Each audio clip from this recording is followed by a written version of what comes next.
కానీ లేకుంటే non performance కానీ రెండు వచ్చాయి.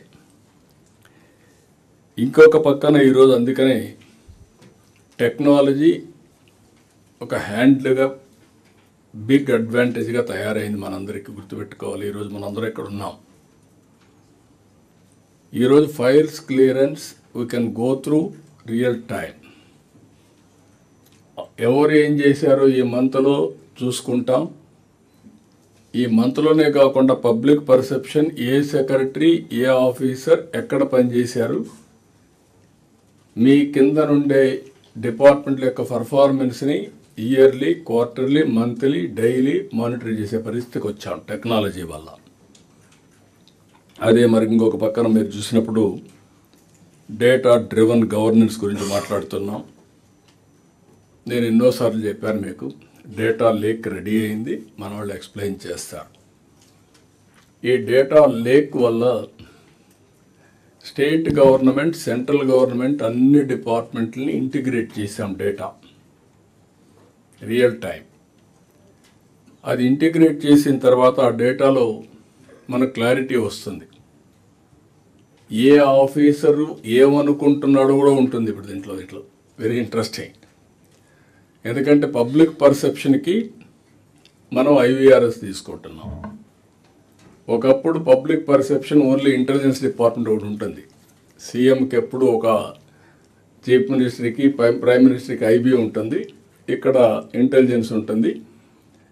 నాకు ఒక అలవాటు ఎప్పటి నుంచో, నేను ఫస్ట్ మీట్ చేసేది ఇంటెలిజెన్స్ మీట్ చేస్తాం. అది పర్ఫెక్ట్ అని కాదు, కొంత సమాచారం ఇస్తారు. ఏం జరుగుతూ ఉందో పొలిటికల్, ఎకనామిక్, కరప్షన్, ఎవ్రీథింగ్. ఎందుకంటే ఒక పరిపాలనలో సుపరిపాలన ఇవ్వాలంటే ఎప్పటికప్పుడు సమాచారం తెలియాలి. కాబట్టి ఇన్ఫర్మేషన్ డిపార్ట్మెంట్ ఉంటుంది. అదే సమయంలో నేను ఎప్పుడు ఒకసారి ఇంటెలిజెన్స్ అయినాక డీజీతో కలుస్తాను. హైదరాబాద్లో ఉన్నప్పుడు కమిషనర్ ఆఫ్ పోలీస్, డీజీ ఇద్దరు వచ్చారు. అది మేజర్ పోలీస్ వ్యవస్థ కాబట్టి లా అండ్ ఆర్డర్ మెయింటైన్ చేయడానికి ఇప్పుడు కూడా ఆ సాంప్రదాయాన్ని పాటిస్తున్నాం. ఆ తర్వాత చీఫ్ సెక్రటరీ వస్తారు. మా ఆఫీసులో ఎంతమంది ఉంటే చీఎస్ తర్వాత వచ్చి ఈరోజు ఏం చేశారో, ఏం చేయాలనో డైరెక్షన్ ఇవ్వడం. టోటల్ అడ్మినిస్ట్రేషన్ కంట్రోల్ చేసే ఇది వారికి ఉంది కాబట్టి అవన్నీ ఇచ్చాం. ఇప్పుడు ఇక్కడికి వచ్చినప్పుడు మీరు చూస్తే హిస్టారికల్ డేటా ఉంది, present data day to day మీరు అప్డేట్ చేస్తున్నారు. అవేర్ వ్యవస్థ ద్వారా 42 పారామీటర్స్, రేపు అవసరమైతే 50-60 పారామీటర్స్ తీసుకుంటాం. రియల్ టైం డేటా వస్తుంది. అవేర్ ద్వారా కూడా ఎక్స్ప్లెయిన్ చేస్తాం. ఇవన్నీ వచ్చిన తర్వాత ఈరోజు వాట్సాప్ గవర్నెన్స్ వచ్చింది. లాస్ట్ మైల్కి రియల్ టైం కమ్యూనికేట్ చేసే right decision, which is the right decision communicate చేసే వ్యవస్థ కూడా వచ్చింది.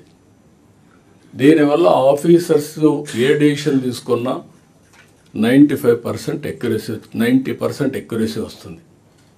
నిన్న కూడా మీరు చూశారు, ఇండియాలో పోటీ పడి వస్తున్నారు. మన దగ్గర